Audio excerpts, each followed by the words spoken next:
So it's a crisp morning in Central Florida, and I've finally come across my first wild bald eagle.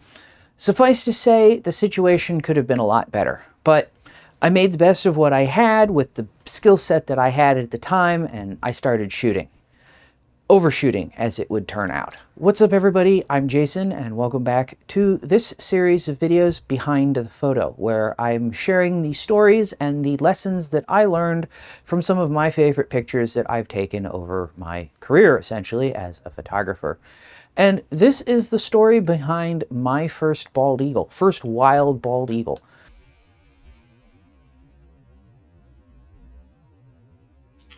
So when I first got into photography, I never really was into photographing people or anything like that. I kind of got into wildlife and landscape, and in South Florida, the wildlife situation is pretty much the easily accessible stuff, at least, is birds. So I got into doing a lot of bird photography, and I had finally heard about this, or just heard about this place it's an artificial wetland up in Melbourne, Florida, called Vieira Wetlands. And it's similar to some of the artificial wetlands that are down in South Florida, like Wakota and Green Cay, where it is essentially it is the city's water and sewer service doing what they can to ensure that water flows back into the aquifer through a natural means. So they put out big ponds, they pump it with purified or clean. Basically, it was sewage until it got purified into not being sewage. So it's safe water. You wouldn't want to drink it, but it's not like sewage. And it percolates down through the sand and limestone to refill the aquifer. And one of the problems with the wildland, artificial wetlands here in South Florida is we don't have eagles. We have egrets, we have herons, we have small birds. Occasionally we'll have a northern harrier or something like that, red-tailed hawks, those kinds of things, but we don't get bald eagles down here.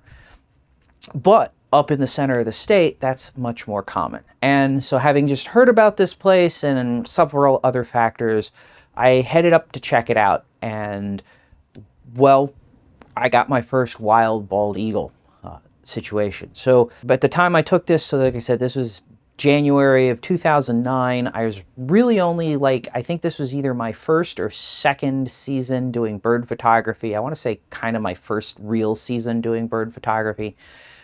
And I'm shooting this at like 10 o'clock, so the eagle showed up at around 10 o'clock. And obviously, at 10 o'clock, you're kind of on the wrong side of the light at that point, a really good light. But in this case, it wasn't so bad that it was totally worthless. And of course, it was my first eagle, so I was super excited to be, shooting that and so forth. So I hustled around where I had a good position to shoot the bird, where I didn't have like a hard shadow or much of a hard shadow going across the bird, and I started shooting. And shooting, and shooting, and shooting a lot more, and basically just totally overshot a insignificant subject, largely because of the excitement of this being my first bird.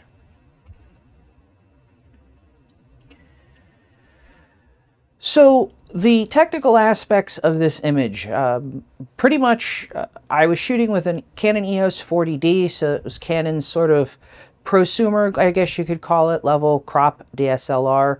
This was basically my second DSLR that I owned, so a bit of an upgrade from the Rebel XTI I started with, but not like amazing.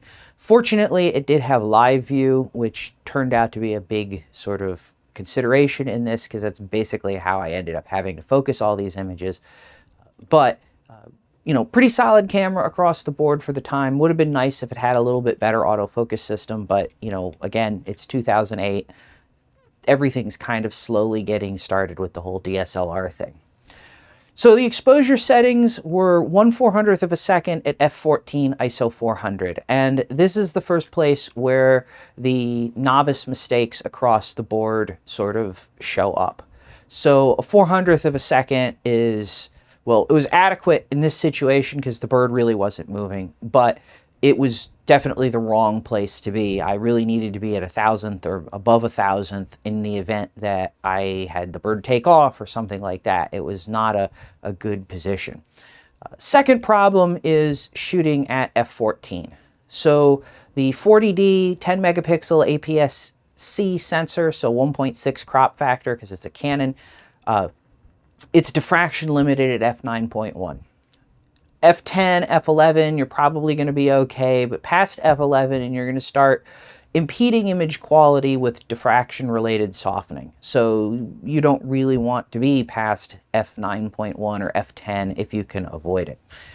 Obviously, shooting at f14 is I'm way into diffraction, or I'm into the diffraction limited or diffraction softening territory. And on top of that, because I'm shooting at f14, I'm also killing shutter speed. So I'd have been at least an 800th of a second if I was shooting at f10. And if I'd have been shooting closer to wide open at f8, I'd have been above 1,000th of a second, which is where I really ought to have been. ISO's fine. These early DSLRs, they're noisy. They don't have the resolution that we have now, so you don't have that aspect to sort of better image quality, even though the pixels are noisy. ISO 400 was a perfectly fine resolution or ISO to shoot at that time. 800 would have been also acceptable if push came to shove. So for the lens and focal length, I'm shooting at 540 millimeters for this. It was a 100 to 400 with a 1.4x teleconverter, and then when you figure in the crop factor, the full frame equivalent angle of view was that of an 875 millimeter lens, and then the image is cropped on top of that, so it's even tighter than that. So novice mistake, number, I don't know, 15 at this point. Shooting way too far away with not enough lens to really have a worthwhile image. Based on the metadata, I was about 145, 150 feet away from the bird, and that works out to be about 44.5 or 45 meters. So yeah, kind of too far away for what I should have been doing. So as I said, for this image, I was using Canon's EF 100 to 400 f4.5 to 5.6 L ISUSM and a 1.4x2 teleconverter. The choice of lens at this time was pretty straightforward to me for one simple reason. This was the only lens I owned. I didn't have, or only telephoto lens I owned. I didn't have a big prime. I didn't have a 70 to 200, although you wouldn't want to use a 70 to 200 for this anyway.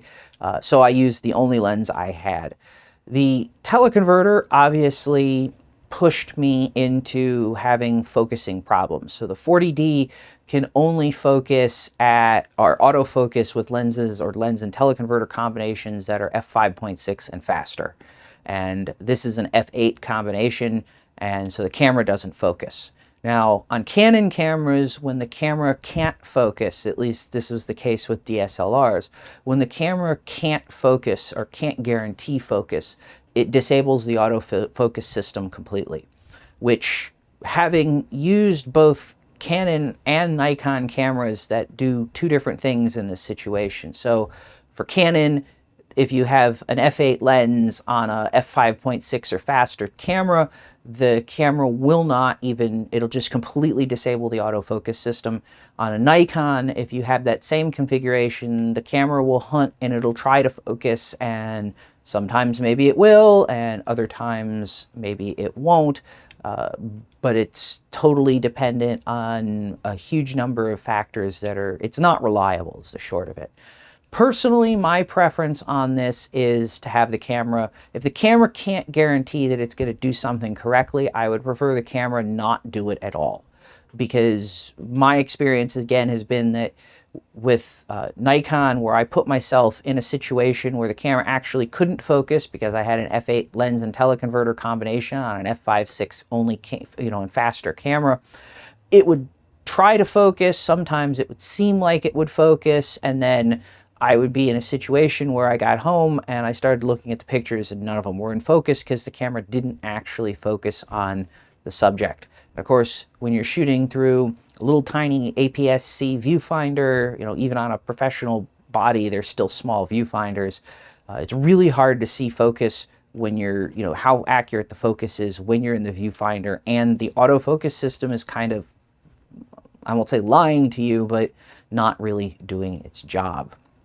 So this was I guess one of the trade-offs, but because the camera, the 40D did have live view, I could take the camera into live view and I could manually focus with the camera in live view and not, necessarily miss the shot because it was out of focus. Of course, that does limit how much you can, what you can do with the camera in that configuration.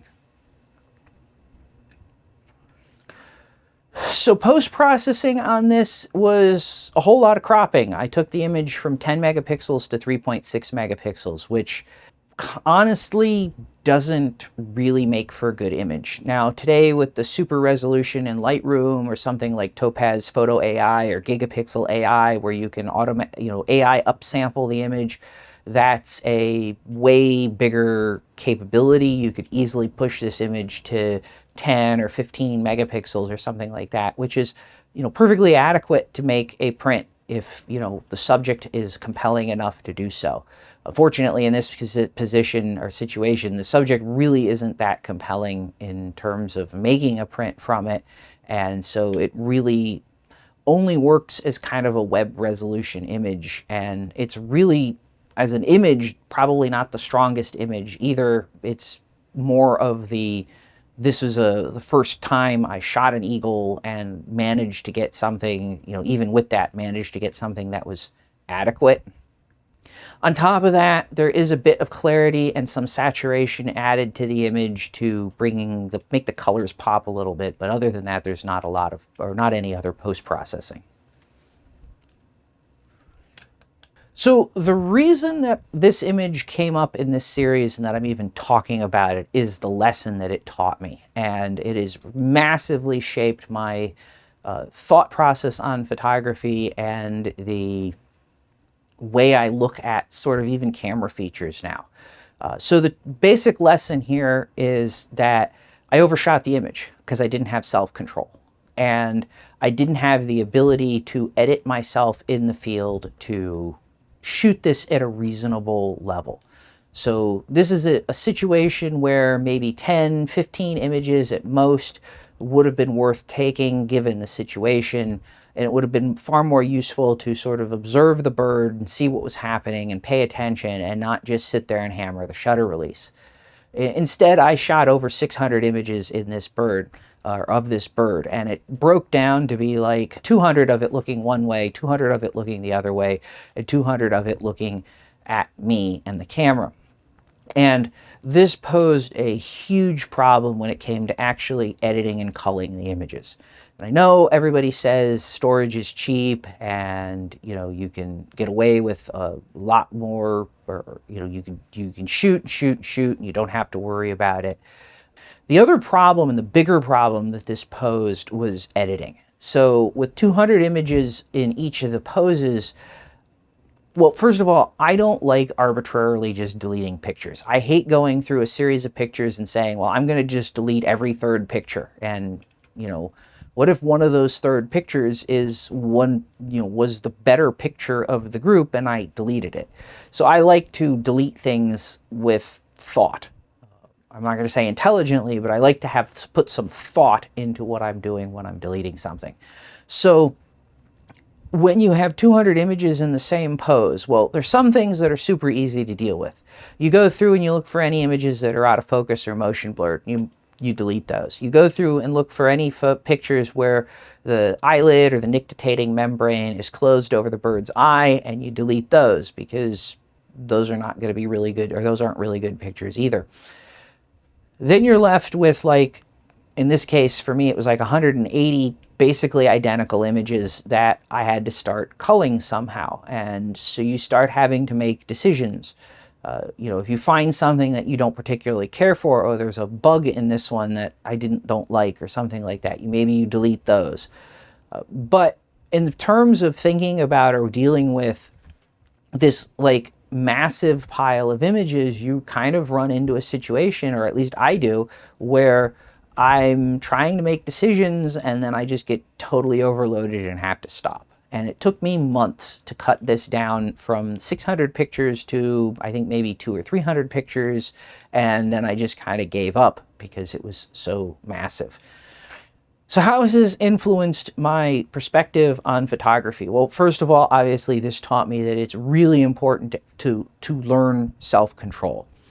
And I found that the only way that you can learn self-control with this, for this in a meaningful way, is by actually forcing yourself to think about what you're doing.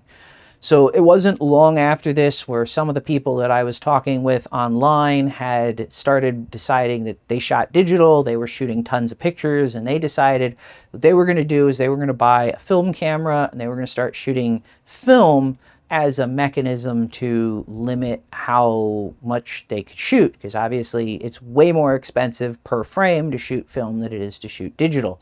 And you can only take, you take significantly less frames with you when you're going out shooting. To put a blunt point on it, it didn't work for any of them. So every single one of them that bought film cameras and they spent 6 months or a year shooting nothing but film, trying to be really disciplined, and they got pretty disciplined with the film to where they weren't overshooting things. As soon as they picked up a digital camera, all the bad habits that they were complaining about immediately came back. They went immediately back to overshooting. So the old adage that technology is not a solution to, or you shouldn't use technology as a solution to a personal problem or a people problem or that kind of thing, it really holds true here as well. So if you want to not overshoot, which is probably a good skill to have in my opinion, you need to teach you need to make a concerted effort to not overshoot your subjects. You have to think about it, and it's going to take time, and it's going to be difficult, it's going to be frustrating, but it's going to be beneficial in the end. Now, how this has affected my opinion or my perspective on camera gear also comes back to continuous frame rates and continuous drive modes. And so when I got started, a high-end camera like a 1D or a D3 was 10 or 12 frames a second, which is good, but obviously it's not anything compared to what we are able to shoot now. So now you have cameras, my R5 can shoot 20 frames a second in RAW. The Nikon Z9 can shoot 20 frames a second in RAW, 30 frames a second in JPEG, and 150 frames a second in 11 megapixel press-ready JPEG. The 1D or the R3 can shoot 30 frames a second RAW. The R6 Mark II and the R8 can even shoot 40 frames a second in RAW. And one of my big criticisms of, like, for example, the R5 and the original the R6 Mark I, it was simply the fact that if you had the camera in electronic shutter mode and you used one of the continuous drive modes, you shot at 20 frames a second and you had no say in the matter. So you might want to shoot in a continuous drive mode, but not have to just blow through frames like crazy, to the point where you might want to be at 10 frames a second and you couldn't set the camera up that way. And the simple fact of the matter is, and I've yet to see somebody really explain to me how you deal with especially something like Nikon's 120 frame per second press ready JPEG mode, how you deal with editing that in a timely and efficient manner. Because at that frame rate, even though you're shooting short bursts of action, you're going to get 10 or 15 images that are virtually identical because of how fast the camera is shooting those images. And again, editing that is a huge cognitive load because you're having to make decisions based on essentially almost identical images. So this was the story behind my first wild bald eagle and how I massively overshot it. If you found this interesting or at least useful, let me know by hitting that thumbs up button. If this kind of thing seems like it might be your kind of thing, please consider subscribing if you're not already. And as always, thanks for watching, and I'll see you next time.